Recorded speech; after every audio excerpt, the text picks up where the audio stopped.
તો મિત્રો આજે આપણે સમાંતર શ્રેણીમાં n પદોનો સરવાળો માટેનું સૂત્ર જોઈશું. તો આપણે n પદોનો સરવાળો પહેલા લેક્ચરમાં શું હતું? nમું પદ હતું. અત્યારે શું છે? n પદોનો સરવાળો છે. શું છે આપણી પાસે? સરવાળો છે અત્યારે. તો તેના માટેનું સૂત્ર શું છે? n/2 કૌંસમાં 2a પ્લસ n-1 સાથે ગુણાકાર શું છે? d છે. જેમાં એ શું છે? એ સામાન્ય એ શું છે? પ્રથમ પદ છે. d શું છે? d સામાન્ય તફાવત છે. જો આને આપણે આવી બી લખી શકીએ, s બરાબર n/2 બરાબર આ 2a છે તો આપણે એનો a પ્લસ એ કરશે તે બી 2a જ મળશે. પ્લસ શું છે? n-d. તો આને આપણે આવું બી લખી શકીએ, a પ્લસ જો આ તો n પદોનું nમું પદ છે. nમું પદ અગર આપણે nમું પદ ખબર હોય તો આપણે એને ડાયરેક્ટ an લખી શકીએ. n બરાબર શું આ આપણે લખી શકીએ s બરાબર.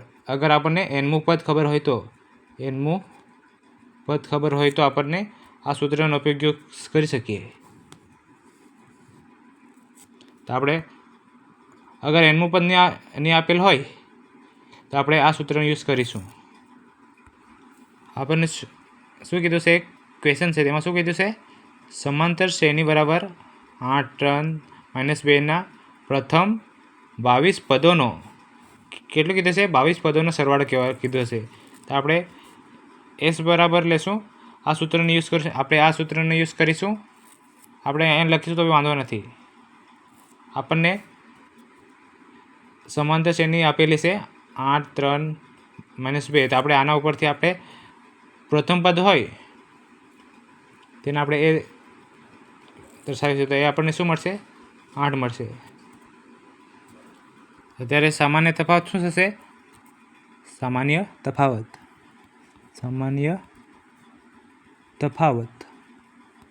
આ સમાંતર શ્રેણી છે એટલે સામાન્ય તફાવત સરખો જ હશે. તો આપણે શું કહીશું? બીજું પદમાંથી પહેલું માઇનસ કરીશું. તો બીજું પદ શું છે? એને આપણે d વડે દર્શાવીએ. બીજું પદમાં 3 છે માઇનસ પહેલું પદ એટલે કેટલું થશે? 8. જેને હંમેશા મોટી સંખ્યાની આવશે એટલે માઇનસ છે એટલે માઇનસ 8માંથી 3 જાય તો 5. આપણને d શું મળ્યું? -5. ને આપણે કેટલા પદોનો સરવાળો કીધું છે? 22 પદોનો સરવાળો કીધું છે. આપણને n આપેલું છે. કેટલા આપેલ છે? 22. તો આપણે આ સૂત્રનો યુઝ કરીશું. તો આપણે s બરાબર sને એમ જ લખીશું. n કેટલું છે આપણી પાસે? 22. તો 22 લખીશું આપણે 22. અત્યારે n આપણી પાસે કેટલા છે? 22 છે.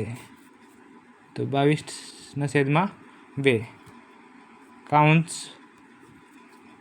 2 તો 2a છે તો એની કિંમત આપણી પાસે શું છે? 8 છે ગુણ્યા 8 પ્લસ અત્યારે n કેટલું છે? આપણી પાસે nમાંથી એક માઇનસ કરવાનું છે. તો આપણી પાસે n કેટલું છે? 22 છે. એમાંથી એક માઇનસ કરીશું શું મળશે? 21 મળશે ગુણ્યા d. શું હશે આપણો? સમાન તફાવત હશે. તો સમાન તફાવત આપણને કેટલો મળ્યો? -5. તો -5 લખીએ, કાંસ પૂરો કરીએ.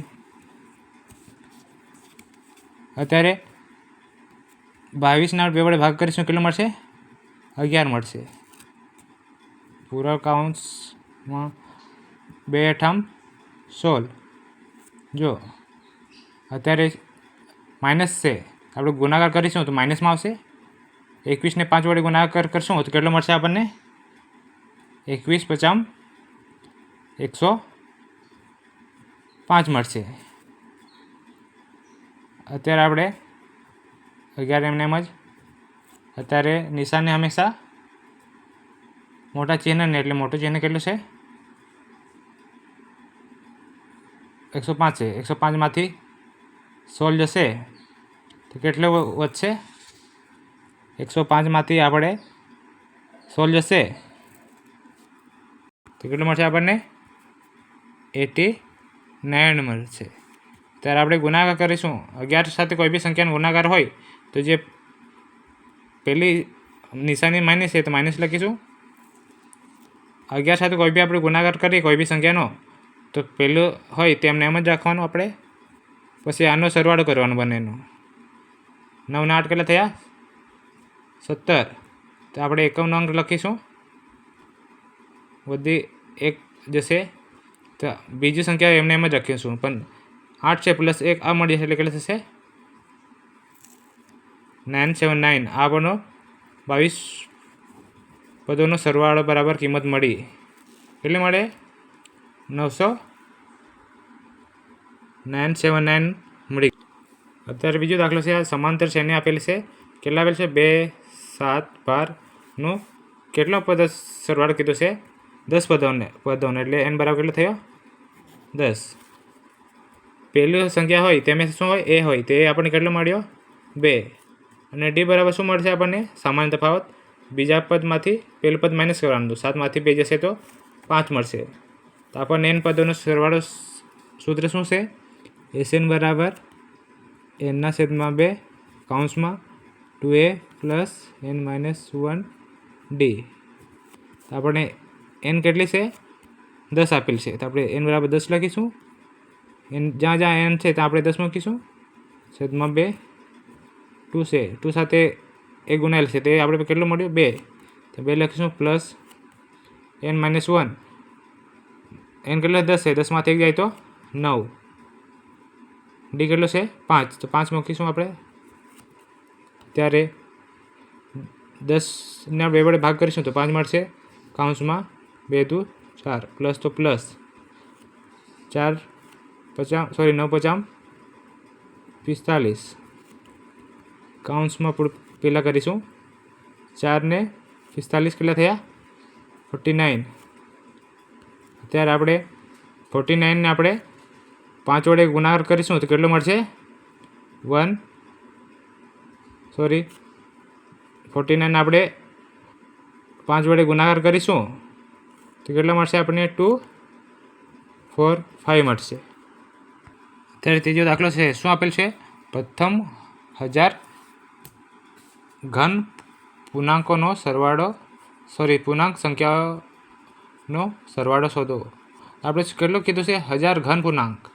પૂર્ણાંક એટલે તેમાં કઈ કઈ સંખ્યા આવી શકે? -2 આવી શકે, 0 આવી શકે, પ્લસવાળી આવી શકે. તો આપણે શેના વિશે કીધું છે?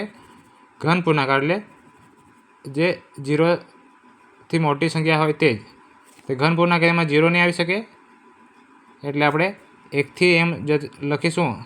1, 2, 3, 4 ... 999 1000. આપણે 1થી સ્ટાર્ટ કરીશું 1000 સુધી લખીશું.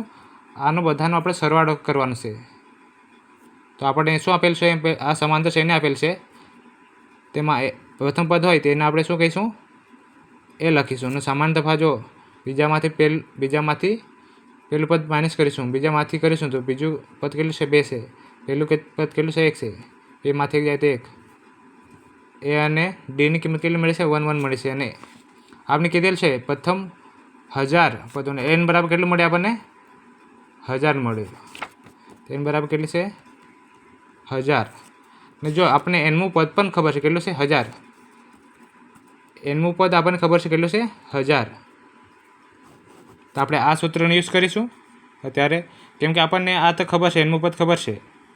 તો આપણે આ સૂત્રનો યુઝ કરીશું. Sn બરાબર આ Sn છે. હા, આ Sn બરાબર શું સૂત્ર છે? n/2 એ આ સૂત્ર લખીશું આપણે અત્યારે. કેમ? આપણને આ nમું પદ ખબર છે. તો આપણે લખીશું n બરાબર, જો n કેટલો છે? 1000. n/2. પહેલું પદ શું છે? 1 છે. તો 1 લખીશું. nમું પદ કેટલું છે? 1000. તો આ બી 1000 છે. આ બી 1000 લખીશું આપણે. 1000ના 2 વડે ભાગ કરીશું તો કેટલું મળશે આપણને? 500 મળશે. 1000માં 1 ઉમેરીશું તો કેટલું મળશે? 1001 મળશે. અત્યારે આપણે ગુણાકાર કરી લઈશું. પહેલાં તો આ 2 0 છે તેમને એમ જ આગળ લખીશું. 5ને આની સાથે ગુણાકાર કરીશું. 5 × 5 5 0 એટલે 0 મળશે, 5 0 એટલે 0 જ મળશે, 5 એકુ 5 આપણને S10 માટે મળ્યું, કેમ કે આપણે 1000 માટે મળ્યું, એને આપણે માટે 1000 હતા, આપણે S બરાબર 1000, S એટલે સરવાળો, કેટલા પદનો સરવાળો કર્યો છે આપણે? 1000 પદનો સરવાળો કર્યો છે.